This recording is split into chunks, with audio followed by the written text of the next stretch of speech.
The Mariners escaped disaster in the 8th inning Friday night. Cory Gearrin used a lulling pace and a perfect slider to escape a bases-loaded, one-out situation on a stunning 1-2-3 double play where the batter Eduardo Nunez stopped running after the first out was made at home on his slow bouncer up the first baseline. But they couldn't avoid the inevitable in the ninth. Closer, Hunter Strickland never looked right on the mound from his first pitch. After giving up a leadoff double, tossing a wild pitch and hitting a batter, Mariners manager Scott Survey and athletic trainer Rob Nodine came to the mound to see if he was injured. The conversation was brief and Strickland remained in the game. He didn't finish it. After getting an out at home on a nice play by first baseman Ryan Healy on a ground ball and throw to catcher Omar Narvaez, Strickland fell behind 2-0 to pinch hitter Mitch Moreland on a pair of sliders. Forced to throw a fastball, he gutted a 95 mph heater down the middle of the plate that Moreland hammered into the right field seats for a 3-run homer. It was Strickland's final pitch of the night.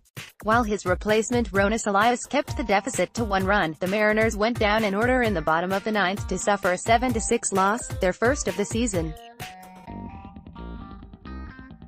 Seattle wasted another strong offensive showing. They banged out 4 homers, including 3 off Red Sox starter Nathan Eovaldi, giving them 12 on the season. But their defense cost them a run in the 5th inning and the bullpen couldn't protect a 3-run lead. The circumstances surrounding the second start of rookie left-hander Yusei Kikuchi were slightly different Friday night.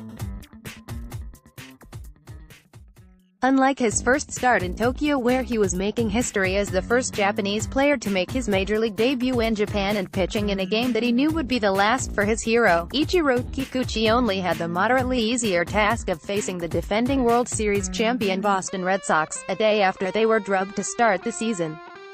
Facing a potent Boston lineup that is willing to grind out at-bats and make pitchers work, Kikuchi gave the Mariners a solid outing in just his second big league start.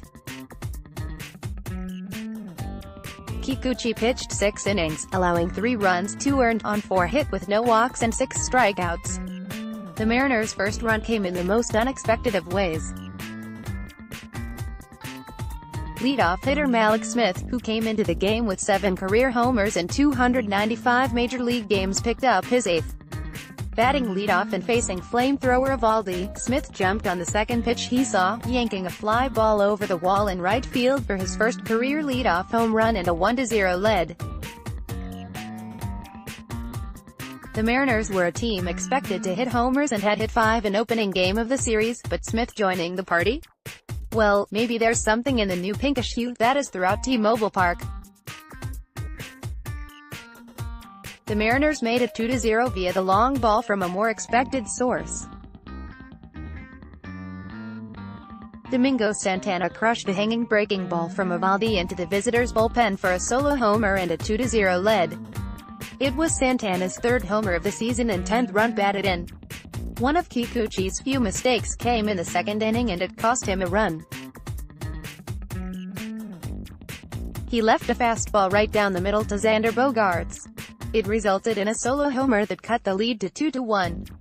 But the Mariners answered immediately with, of course, another long ball.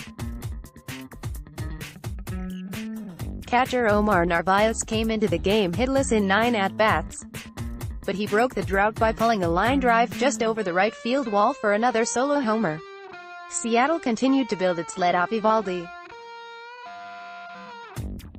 With runners on 1st and 3rd, Ryan Healy smoked an RBI double off the wall in deep center to score a run. Mallex Smith and D. Gordon each followed with sacrifice flies to center to make it 6-1. The Mariners gave back a run when Beckham made an error to start the 5th inning. The runner came around to score. Boston trimmed to lead to 6-3 in the 6th when J.D. Martinez annihilated a pitch from Kikuchi over the wall in center for a solo homer.